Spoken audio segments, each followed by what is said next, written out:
Bonjour à tous, une vidéo de révision sur les notions d'histoire à mettre dans votre bac STMG.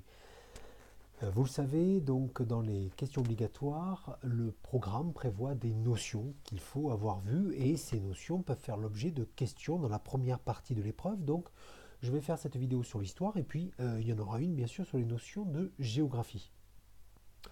Le plus simple, c'est qu'on va faire par question obligatoire et voir la succession de notions.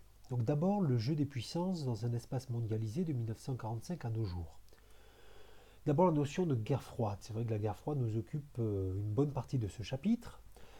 Donc il s'agit de l'affrontement indirect entre les États-Unis et l'URSS entre 1947 et 1991 en utilisant tous les moyens possibles, à la fois idéologiques, économiques et militaires. Ce qu'il y a de bien avec cette notion, c'est que vous pouvez réviser aussi des connaissances autres que la notion. 47, en quoi c'est le début de la guerre froide. Vous retrouverez la réponse dans la vidéo sur cette leçon, mais également sur la vidéo sur les connaissances de base en histoire. 91, même chose. Et puis les moyens possibles, à la fois idéologiques, c'est-à-dire, on l'avait vu dans la vidéo de secours, les affiches de propagande, les comics américains, économique, le plan Marshall à partir de 47, bien sûr, et militaire, eh bien, les deux systèmes d'alliance militaire, à l'ouest, l'OTAN, à partir de 1949, à l'est, le pacte de Varsovie en 1955.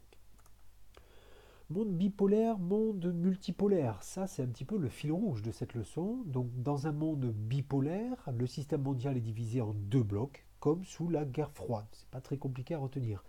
Au contraire, dans un monde multipolaire, le monde multipolaire est caractérisé par la présence de plusieurs pôles d'influence. Ça c'est surtout à partir de la fin du XXe siècle avec l'émergence économique de certains pays. Et la fin bien sûr de la guerre froide.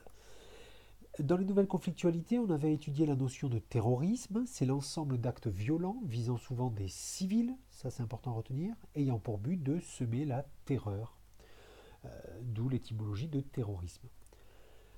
La notion de nationalité, puisqu'on a vu que la fin de la guerre froide correspondait aussi au réveil des nationalités, ça désigne un ensemble de personnes qui partagent des caractéristiques communes, langue, tradition notamment, mais également un fort sentiment d'appartenance à cette communauté.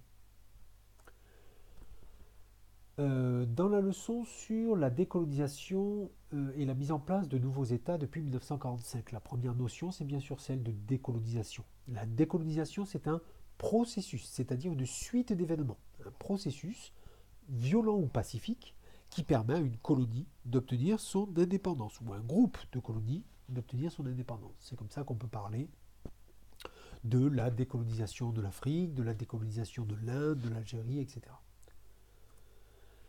La notion d'anticolonialisme, c'est l'ensemble des idées et des actions qui remettent en cause la domination coloniale. Je rappelle que la décolonisation est préparée par des idées anticoloniales, par l'anticolonialisme dès les années 20. On l'avait vu dans la leçon, rappelez-vous, la figure d'Ho Chi Minh pour le Vietnam ou la figure de Gandhi pour l'Inde. La notion d'impérialisme, qui est assez simple, c'est la politique de domination d'un État sur un autre territoire.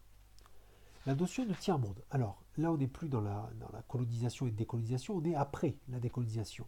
C'est-à-dire qu'après la décolonisation, les nouveaux États indépendants ont à faire face à de nombreux défis. Parmi ceux-là, il y a les défis économiques.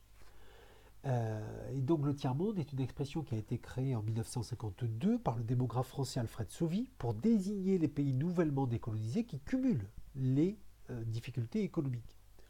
Aujourd'hui, on ne parle plus de tiers-monde, mais on parle de pays du Sud, voire même on emploie parfois l'expression, comme on l'a vu dans la leçon, de pays des Suds.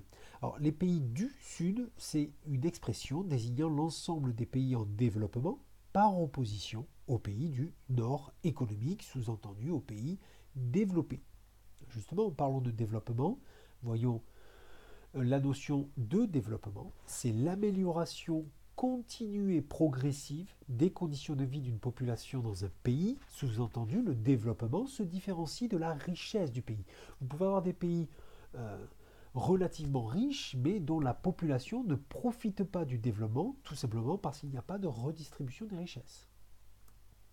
Enfin, la notion de non-aligné ou non-alignement, c'est la position politique de certains pays du tiers-monde qui refusent de rejoindre le bloc occidental ou le bloc communiste, bien sûr dans le contexte de la guerre froide. Vous pouvez même le rajouter ça à la notion, hein, ce n'est pas une notion actuelle, mais on est vraiment dans le contexte de la guerre froide. Troisième et dernière question obligatoire, l'évolution politique de la Ve République. Là, clairement, on a des notions qui ont trait à la culture politique. D'abord la notion de constitution, c'est la première notion et c'est logique puisque la Ve République, comme toutes les autres, est basée sur une constitution. Celle de la Ve République, c'est 1958. C'est un ensemble de textes fondamentaux qui déterminent l'organisation des pouvoirs dans un État. Donc qui va déterminer, par exemple, quelles sont les institutions qui ont le pouvoir exécutif, quelles sont celles qui ont le pouvoir législatif, judiciaire, et puis les grands droits et les grandes libertés aussi des citoyens.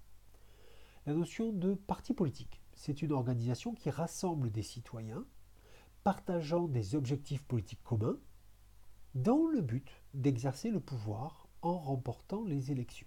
La dernière partie est importante, souvent vous avez tendance un petit peu à l'oublier. Bon, la notion de droite et de gauche, c'est une notion difficile actuellement à définir, vu la vie politique actuelle, mais on va commencer par le facile. D'abord, droite et gauche, c'est la répartition des partis politiques en deux grandes familles opposées. Cette distinction, on parle de bipolarisation de la vie politique, comme on l'a vu dans la leçon. Cette distinction se fait déjà depuis la Révolution française. La droite correspond à des groupes politiques que l'on peut qualifier de conservateurs au sens anglo-saxon du terme, comme on dit le parti conservateur au Royaume-Uni et non pas au sens péjoratif un peu plus français, et qui privilégie la sécurité et le libéralisme en économie. La gauche est plus favorable à une intervention de l'État à la fois dans le domaine économique et social par la réduction, ou pour la réduction plutôt, des inégalités sociales. Enfin, les deux dernières notions, je vais les afficher en même temps parce que souvent vous les confondez. L'alternance politique, qu'est-ce qu'on appelle l'alternance politique? C'est la situation dans laquelle la fonction de président de la République passe d'une majorité politique à une autre. Vous vous rappelez, la première alternance politique sur la Ve République, c'est 1981 avec l'élection de François Mitterrand qui est socialiste et c'est donc la première fois que la gauche accède au pouvoir exécutif, en tout cas, sous la Ve République. À ne pas confondre avec la notion de cohabitation, cohabiter, vous voyez, situation dans laquelle le Premier ministre n'est pas de la même tendance politique que le président. Si je le dis autrement, ça veut dire que les deux institutions du pouvoir exécutif ne sont pas dans la même ligne politique. Donc on rappelle également, comme on l'avait déjà vu, que la première cohabitation sous la Ve République, c'est 1986, lorsque François Mitterrand, socialiste donc, président, doit choisir comme Premier ministre en 1986 Jacques Chirac, qui est de droite, du RPR à l'époque, car la droite a remporté les élections législatives et est donc majoritaire à l'Assemblée nationale. Voilà pour cette vidéo de révision. Je ferai la même bien sûr pour la géographie. Vous pouvez vous abonner à la chaîne. Vous pouvez également laisser un commentaire si vous avez une question à poser, une remarque à faire ou même un ajout à faire.